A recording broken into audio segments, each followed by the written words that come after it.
Jason stumbled past Amber, who was still face down in the grass. He didn't blink as he tried to reconcile what exactly he was seeing. Derek and Kyle caught his expression and laughed. "Yeah, that's about right," Kyle said, remarking on Jason's expression. "Isn't that creepy?" "Who would have known that there was a house all the way out here?" Derek said. He gave a short whistle. "What a find. Maybe there's treasure in there." "You're not thinking of going in there, are you?" Sophie said. She was sporting a pretty good scrape on her knee. Jason pointed at it, but she waved him off. Her eyes were staring into Derek's. "Please tell me that you aren't that stupid." Derek scoffed. "It's a house, Sophie," he said. "An abandoned one. What, do you think I'm going to hurt somebody's feelings by poking around?" "You idiot," Sophie said, and they all blinked as her voice came out super angry. "Don't you think it's strange that we have been lost for hours and all of a sudden, this is what we find?" She motioned to the house like a talk show host who is pointing out the glaringly obvious. Derek and Kyle look at each other. Then they burst out laughing. Sophie's hands curl into fists. For a moment, Jason thinks she is about to punch the two boys. "Do you really believe that a house can cause that weirdness?" Kyle said. "Your wild theories are going to your head, Sophie." "Don't blame me when you two get killed in there," Sophie said. "It doesn't need to be haunted to be dangerous. The floor could be rotting. You could fall through and impale yourself or something." Derek rolled his eyes. "This is why women will never change the world," he said. He turned back towards the house, hands going to his hips as if he was about to go on a daring quest. Jason thought that might actually be close to the truth. He hoped that Derek had sufficient plot armor for the undertaking. He had no intention of going into that house either. Sophie said nothing. She clicked her tongue and walked away from them. She came to sit beside Megan, who had finally calmed down. The two girls shared a hug, and Megan said something about wanting to go home and eat. They were all feeling that way. Though for the three boys who discovered the house, the scent of adventure chased away the desire for home comforts. Now their longing for discovery was their master. Amber, not really excited but interested nonetheless, opted to venture into the house with Derek, Kyle, and Ryan. She waved to Jason. "Come on, dude, let's check it out," she said. Jason shook his head. She frowned, then shrugged. "Lame, dude." With that, the four of them ventured towards the house. Jason had the notion that he should go with them. He didn't want to seem like a coward, yet something about that house caused him to be rooted to the spot with fear. If the previous odd events had not happened, he probably would have joined them. Yet this was not normal. It was almost as if something had forced them to come this way. That terrified him. What could do such a thing? More importantly, why would it want them to find the house? The answers to that question, Jason could only guess. However, he was pretty sure that he would not like any of the answers. They watched as Derek and Kyle made first contact. They tested out the stairs.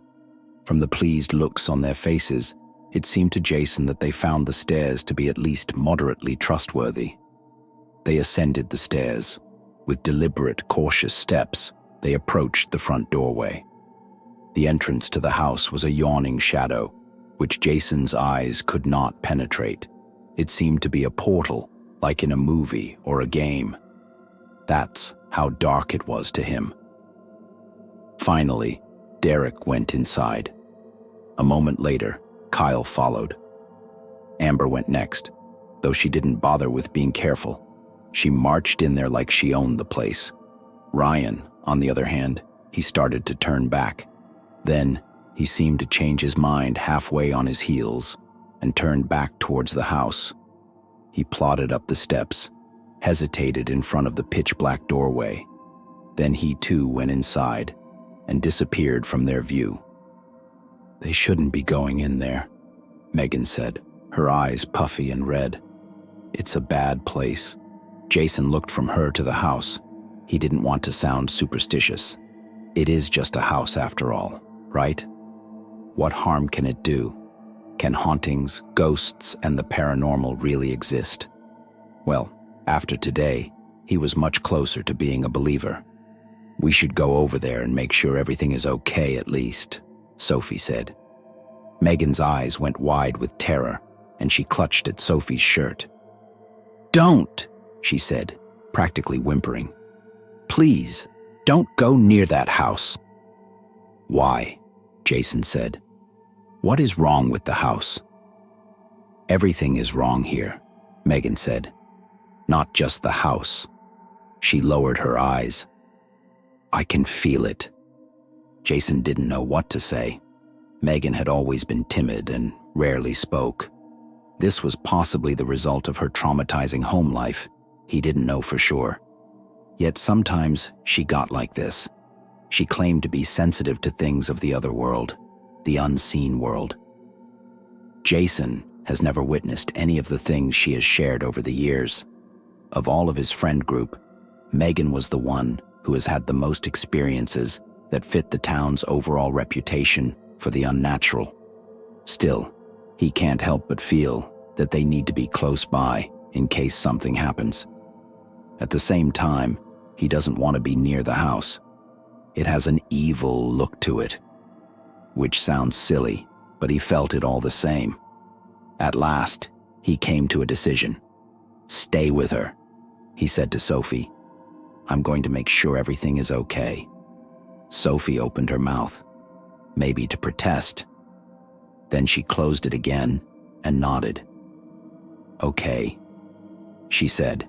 This time, Megan clasped her fingers around Jason's shirt. Her expression was one of terror. You can't go in the house, she said. Please. I won't, Jason said.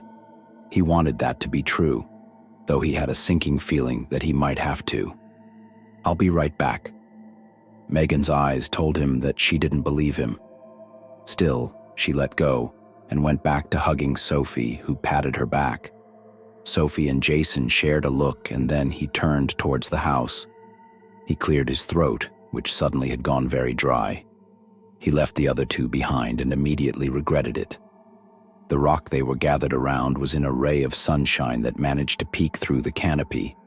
Now he was entering the shade, and for some reason, the temperature had dropped dramatically. It was still summer. Shade should almost not matter. Yet here, everything seemed to be just a little bit off. In the case of the house and the woods around it, more than just a little, the house was dark. That's the only way Jason could think to describe it as he approached.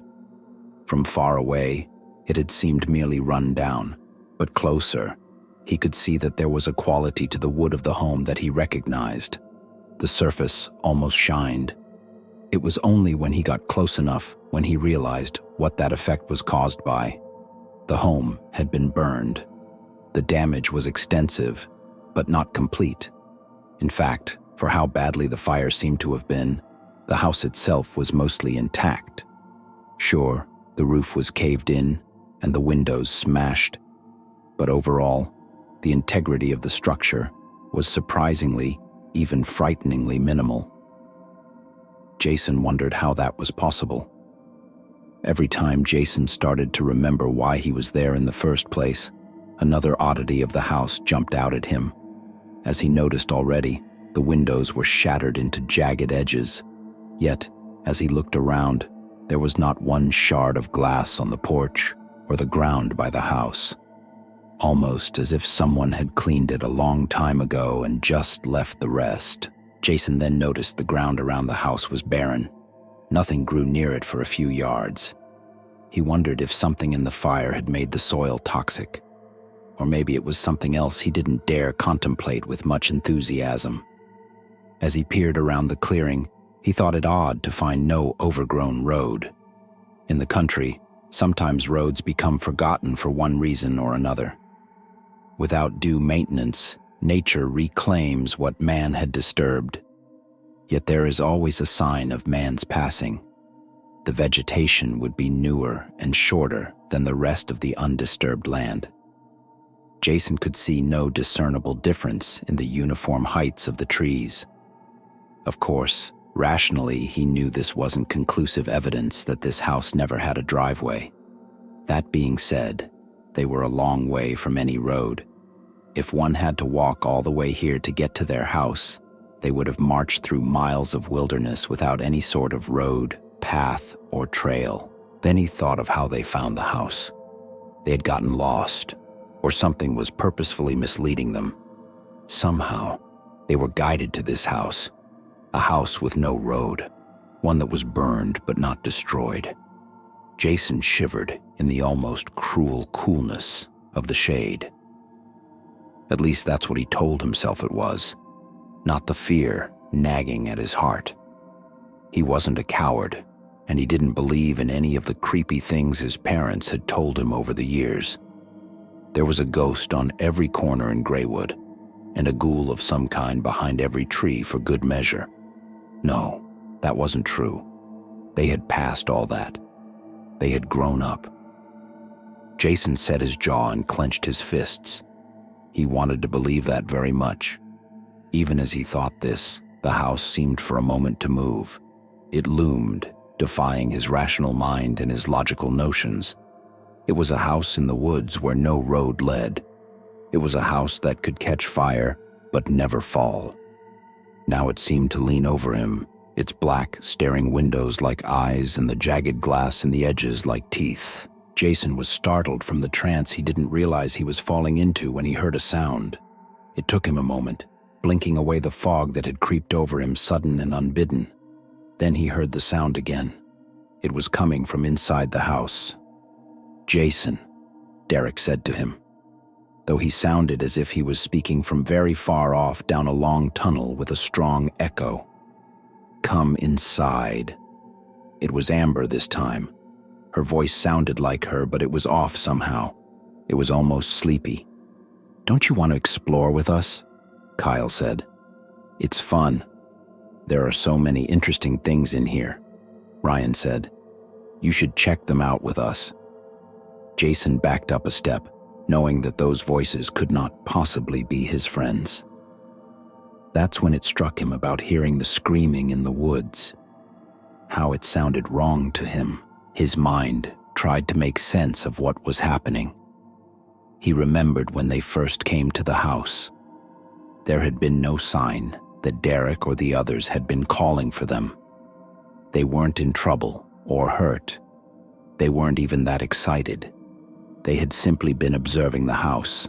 Now, it seemed to Jason, the house was observing them. Or maybe it always had been. Jason was now convinced that the house was evil. He had to get his friends out of there. He moved towards the house. He had the dim awareness that Sophie and Megan had started yelling at him. Yet he went on, heedless of their far-off warnings. He felt the distinct sensation that this is exactly what the house wanted. Yes, it wanted things, something a house could not do in real life. Yet here he was, unquestionably in reality, experiencing the unexplainable. The door seemed to grow in size as the boards of the porch creaked under his feet. A sound moved through the air. It could have been the wind through the trees, yet he felt no breeze. He knew it was the house, and as he stood on the stoop, he could only think of one word to describe the ominous, yearning moan that issued forth from the dark doorway. It was hunger. Jason stared into that darkness. His pulse had quickened, but he hardly noticed. If the air had been warmer, he would have been soaking in nervous sweat. However, now that he was directly under the roof of the ruined building, the air was almost freezing. His breath coiled in front of him. At that moment, he had no question that he was in the presence of evil, and it had somehow taken the shape of this ominous house. How and why were questions that lived in the back of his mind. None of that mattered. All he knew was that he had to go inside. He had to save his friends. He moved forward again. The open doorway seemed to leer at him. It beckoned with the voices of his friends. Just as he touched the inky black surface of the threshold, he registered something grabbing his shirt. It was Sophie. Megan was there as well, holding her hand. Jason only had time to look back, peering into their terrified faces. Sophie opened her mouth, but Jason could not hear what she was saying. He tried to shake her off, but her grip was tight. He only pulled her along. He had to stop her from following him. Who knew what dangers awaited inside?